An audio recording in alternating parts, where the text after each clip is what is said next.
What's going on, guys? My name is Jake, I'm Jesus. and this is your body comp prescription where we help you navigate through all things health and fitness. Be sure to follow us on Instagram at bodycomprx. Yeah, guys, welcome to this week's episode. So this week's episode kind of seemed fitting, right? Because it right now, I don't know when you're watching this, but for us, it's the weekend at least, right? Mhm. And I think most people associate the weekend in general as like time to hang out with friends, time to do fun things, maybe grab a cocktail or two, have fun with that. Yeah. And um, I think I speak for both Jake and I. That's something we really like doing. We really like, cracking a cold one with the boys, or Hmm. or just finding a way to share a drink and you know spend some time together. So with that being said, this week's episode would be about alcohol. And Hmm. we're going to dive into what is alcohol, how does it affect us in the sense of reaching our goals, whether that goal is to lose weight or build muscle, and how does it affect us in training as a whole. Hmm. So, so yeah. So with that being said, I kind of wanted to talk to you guys about alcohol in general. Like, what is it? What happens when you consume alcohol in your body? Because I feel like a lot of people don't really know exactly what happens. They're just kind of like, oh, I drink too much, and I get smashed and I get hammered. But Hmm.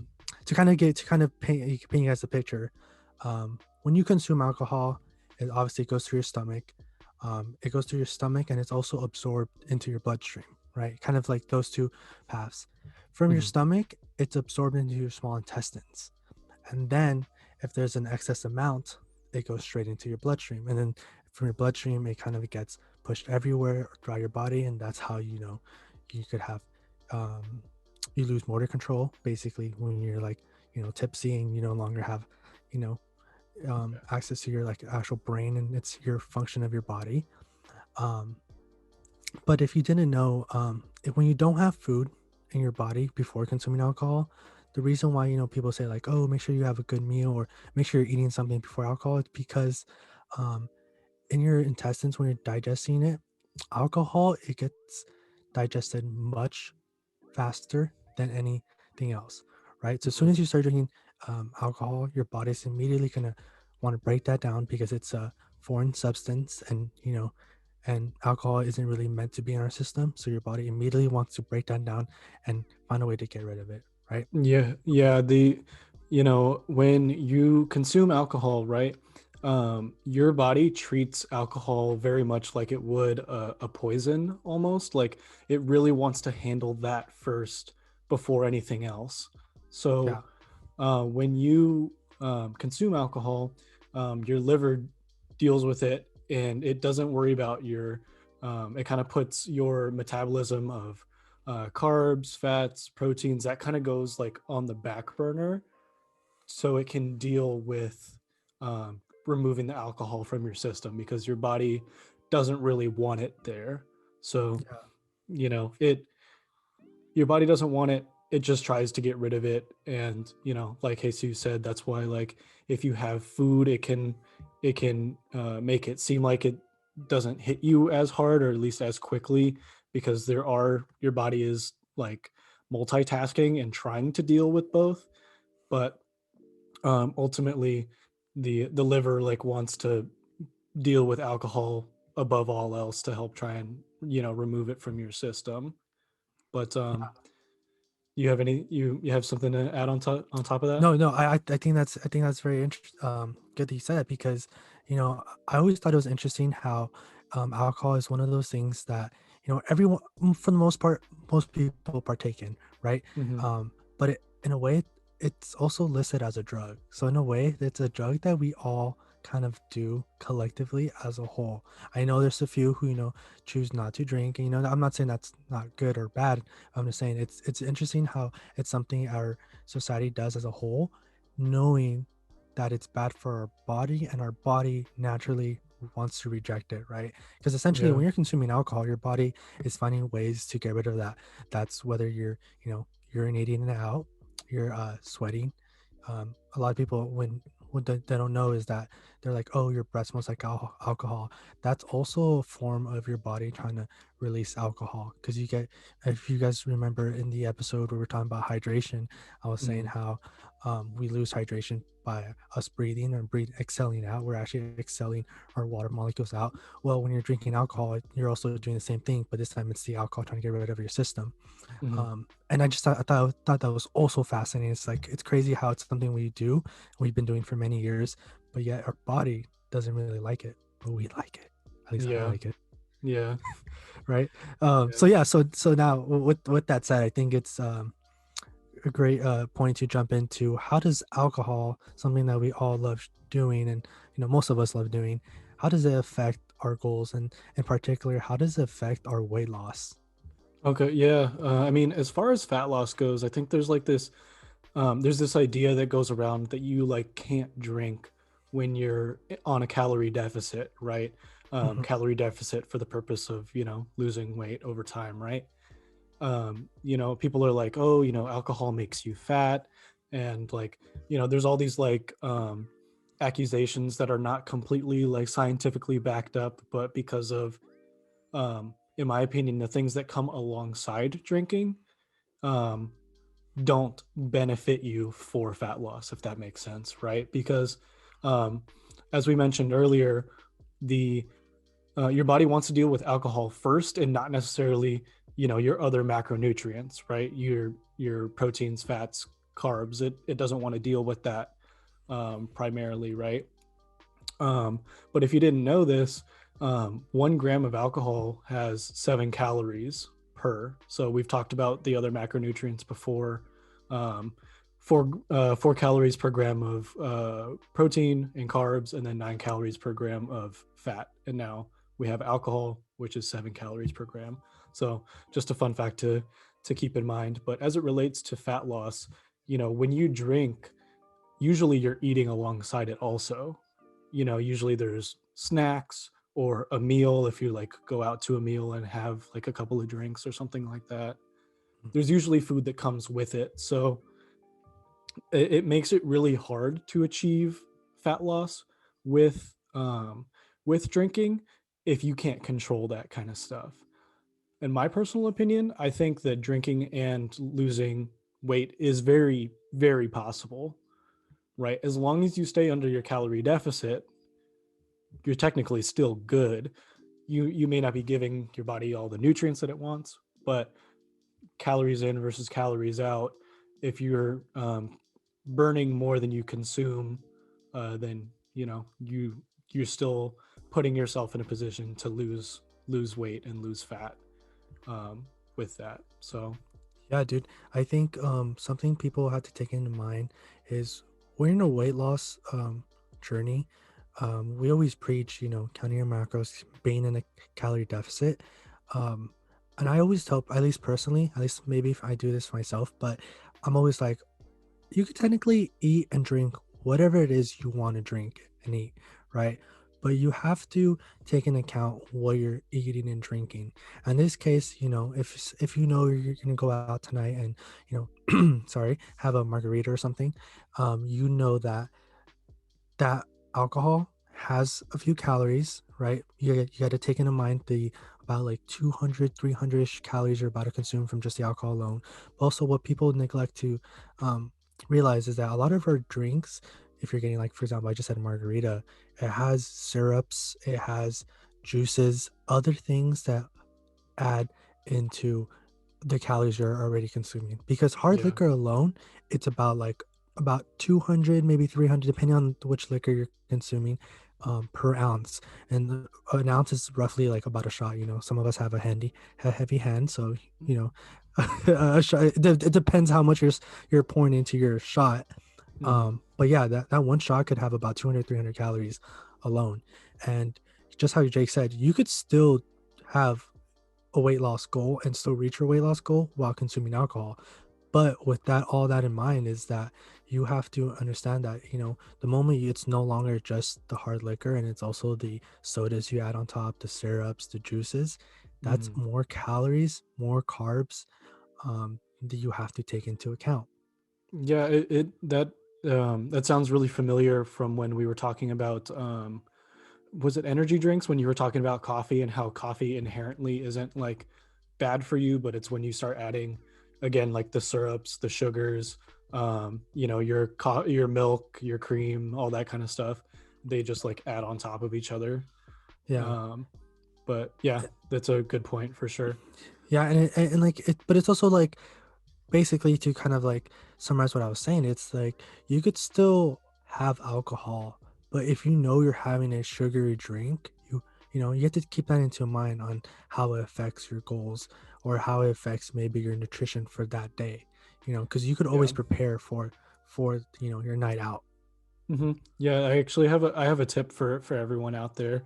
Um, this isn't scientifically proven. I'm just going to throw that out there. But what I would tend to do, or what I would try and focus on, if you know that you're going to go out for drinks, or you're going to have a couple of drinks at home, or whatever the case may be, is accounting for that.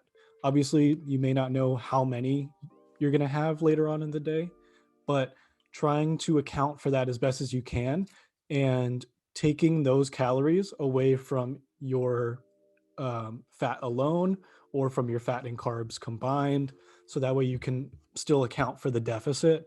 um, not have your normal diet and then add the drinks on top of it, just like substituting um, calories for, instead of it being food during the day, have it be drinks during the night. Um, that's a decent way to help kind of get around that. And you can account for your fat and your carbs early, taper those back, so that way you can save them up for your drinks later in the day. Yeah, But it's funny you said that. Sorry, it's funny you said that because when I was counting my macros, I would always kind of plan out my meals ahead of time, right? mhm, And I'm sure other people do this too. So it's like I said earlier, if you know it's your friend's birthday party on Saturday night, you're gonna have a few drinks, um, and if you're strict for your journey, your weight loss journey in particular, you could be like, okay, maybe I'm gonna go out tonight and have two drinks and two drinks only. You could take into account those two drinks and structure your nutrition uh, to account for those two drinks. yeah, for sure. But Yeah. cool. Why don't we flip it to the other side of the coin, for those who may not necessarily be trying to lose fat and are primarily trying to build muscle, and how that alcohol plays into trying to build muscle and stuff. I'll go first, I guess. I just think that, again, this is not some alcohol doesn't really benefit you at all, as far as contributing to your long-term goals. Um, and this is where a little bit of the science is going to come in. I found some articles, and we'll include all the articles that we used in the description of our YouTube video. So if you're interested in looking at those, feel free to check those out. But I found several articles that have shown that alcohol can reduce protein synthesis by as much as 35, 37% um, after consuming alcohol. So, like that's a pretty significant number. When we talk about muscle building all the time here on the podcast, and how maximizing your protein synthesis is what you want to be in a really good state and have a lot of protein synthesis happening in order for you to keep building muscle. Now, obviously, I'm guessing you're not like drinking every single day, hopefully, but just to keep in mind that if you're trying to build muscle, you're risking that protein synthesis, protein breakdown balance going on. So that doesn't really benefit you very much. Do you have anything to say about muscle building and alcohol? Yeah, I think that's exactly what I wanted to bring up. A lot of there's research out there, and I also included a link that we're going to be attaching. Um, but alcohol is known to reduce the protein synthesis, impair our muscle growth. How we said at the beginning of the video, alcohol isn't necessarily good for us, and we've known that from just time. For many years, we've been drinking alcohol. Yet, like I said, alcohol isn't our body doesn't want the alcohol in our system, and it's pretty much trying to find a way to get rid of it as soon as possible. Um, and so when it comes to if you want to build muscle, knowing that alcohol may impair your muscle growth. And if you recall on our first few episodes when we are talking about muscle, our body naturally breaks down and builds muscle, right?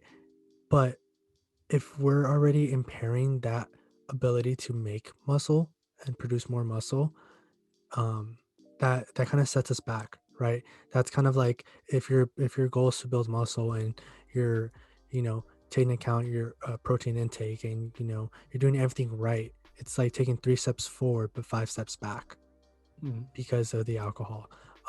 Unfortunately, it makes it more difficult for those compared to those who are, wanting to lose weight. Because I think, if your goal is fat loss, you could kind of take into account the alcohol you're going to consume. But as far Mhm. as like muscle building, you know, unfortunately, it really, like stops us and slows down our muscle growth. And if that's your one goal, it's, counterintuitive. Yeah, and I think that, but this is again also acutely, like this isn't, Yeah. this is like if you went to the gym the same day, like earlier in the day, and then you were to go out for like a night of drinks, the likelihood that you are able to build the same amount of muscle and recover from that workout is not as high as if you were to obviously, not drink that night. But Yeah. um, yeah, why don't we keep this going because it kind of ties in at the same time with how alcohol affects like our training and stuff like that. Yeah. Because I think that um, tying into the muscle building stuff, we know that in order to build muscle, we need to recover properly, right? We've talked about that in several episodes.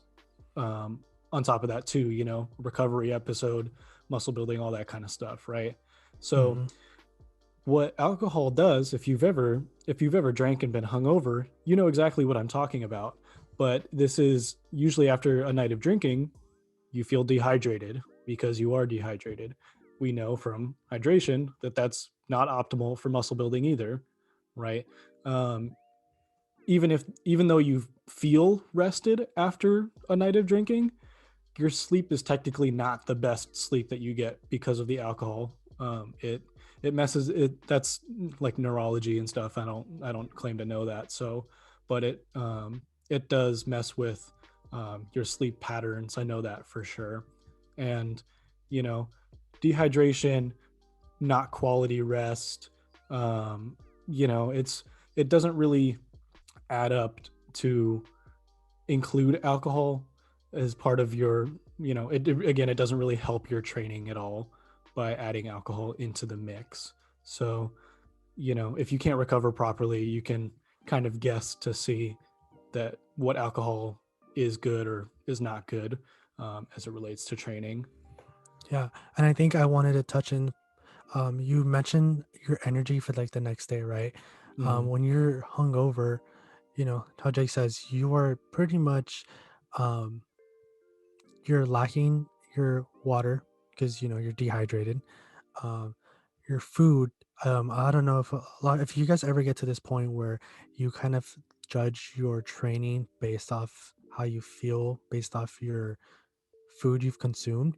You know that sometimes you feel, if you eat like a fried chicken sandwich today and tomorrow, let's say you try to go have a heavy lift, you will feel the um the energy is just simply not there because you ate so um not so adequately the day before, right? Mm-hmm. And I don't know, Jake, if you've ever experienced this, but I personally have experienced it when I know I ate pretty terribly the last few days, and then go to the gym the next day trying to get this energy from somewhere, and it's just simply not there because the food I was consuming. In this case, it's going to be the alcohol.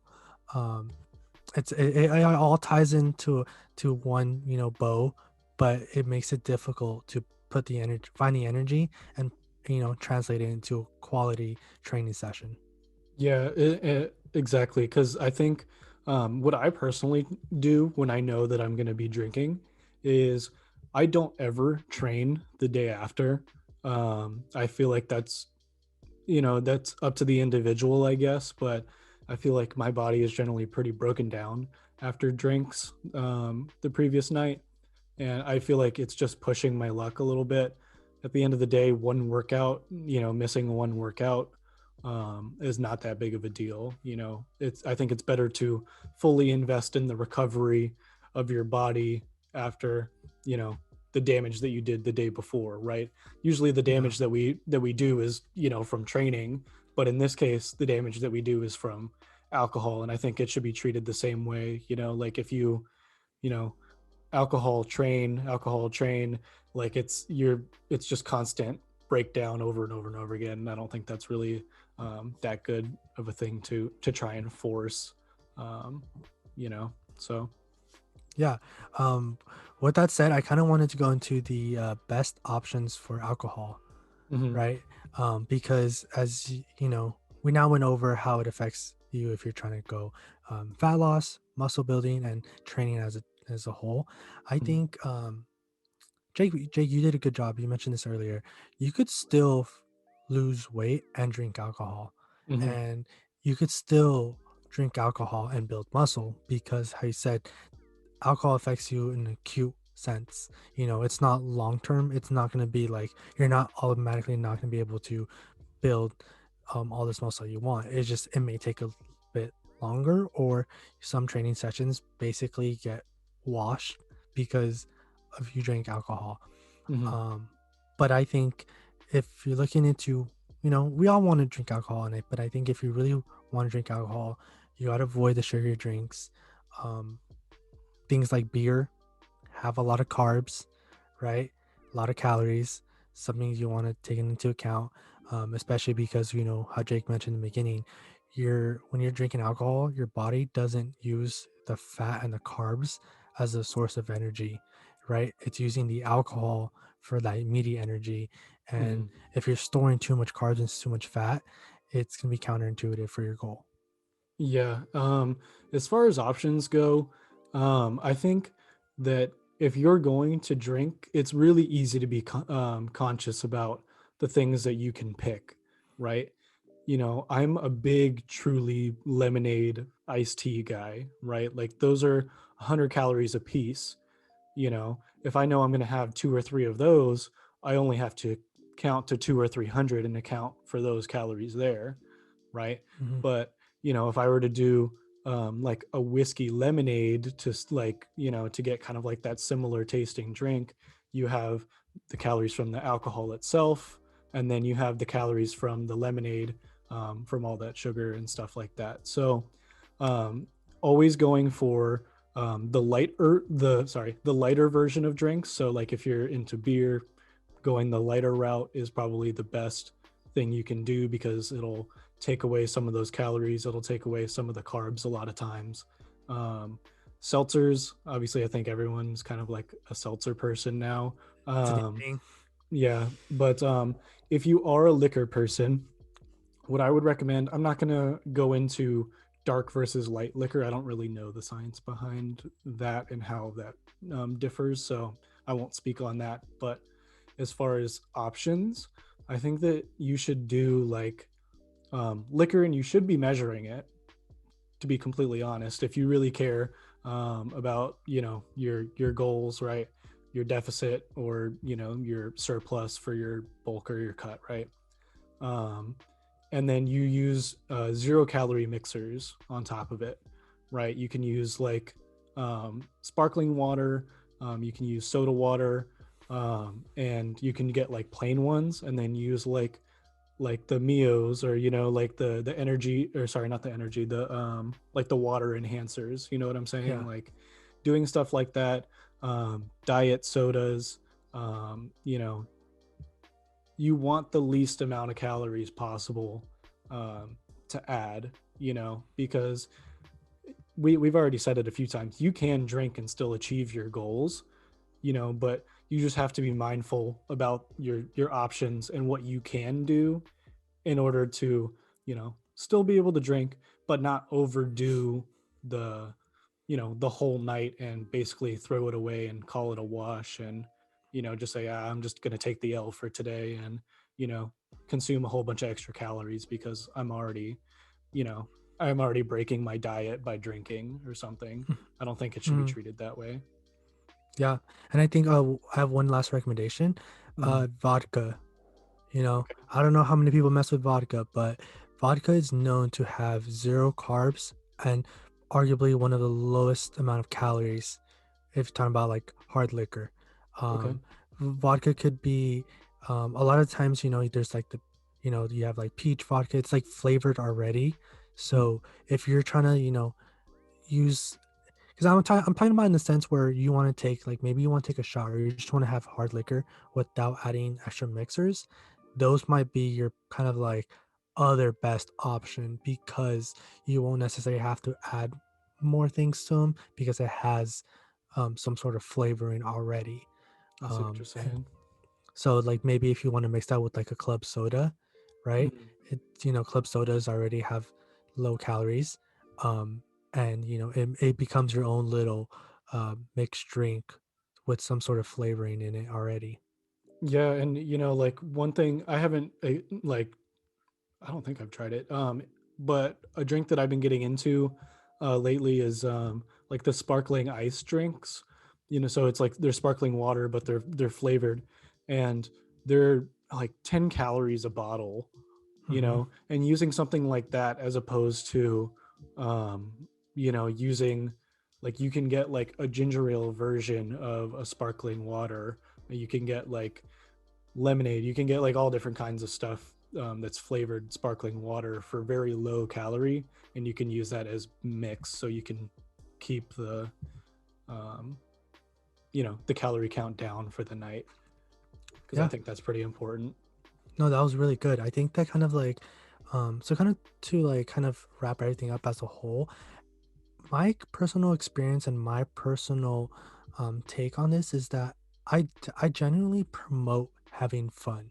Whether you're trying to build muscle or trying to lose weight, I think it's important to um I want you to be consistent and I want you to like be um truthful about your goals, but also know that if there's like some sort of party, some sort of like outing that you want to attend, you could still do that. And I Mm, always say like I'd rather have an individual say that they're like 80% strict with their diet because that 20% they're out, going to a party and they're able to enjoy themselves. Because I'd rather you say that than be 110% committed and pretty much hate your life because you're not going out, you're not being able to enjoy those things.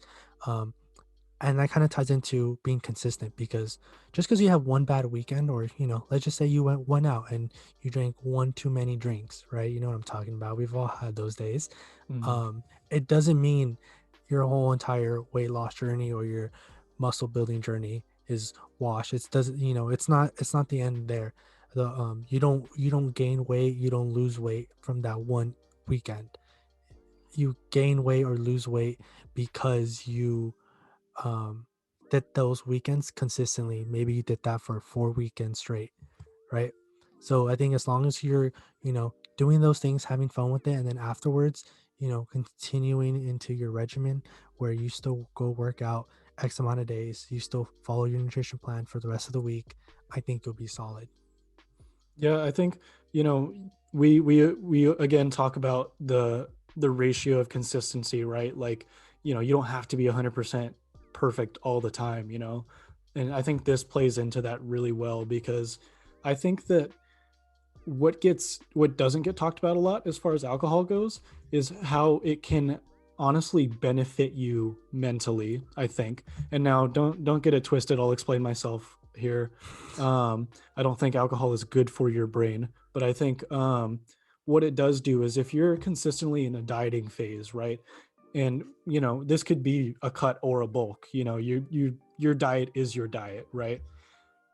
Giving yourself those breaks every once in a while is good for your diet as a whole, because it keeps you on track and keeps it fresh for the most part, because like um when you are just dieting for so long, right? You're eating the same foods all the time, and you basically say, you know what, this I'm gonna plan that this next weekend is gonna be like, I'm gonna have a couple of drinks, and kind of like not think about my diet, like obviously, again, we're not binge eating, trying not to binge eat, trying not to binge drink or anything like that.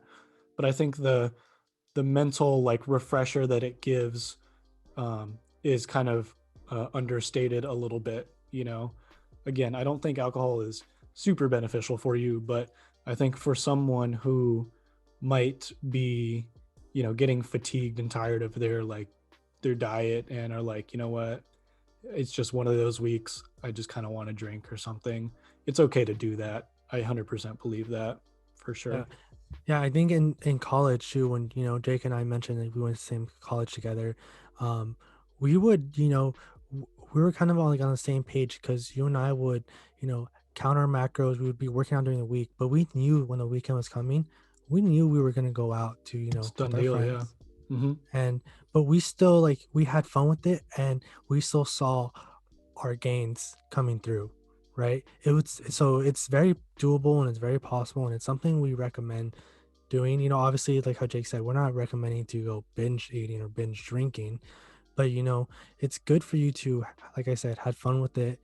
Don't be too harsh on yourself because no one's 100% perfect and no one really can be perfect. Yeah, for sure. Um, I'm pretty much all good. Is there anything you want to add or any closing comments? No, I hope that while you're listening to this kind of, reminded you to have fun, and maybe now that you're done, you're gonna go out to your fridge or to your local store, Ralph's, and pick up a drink and have fun.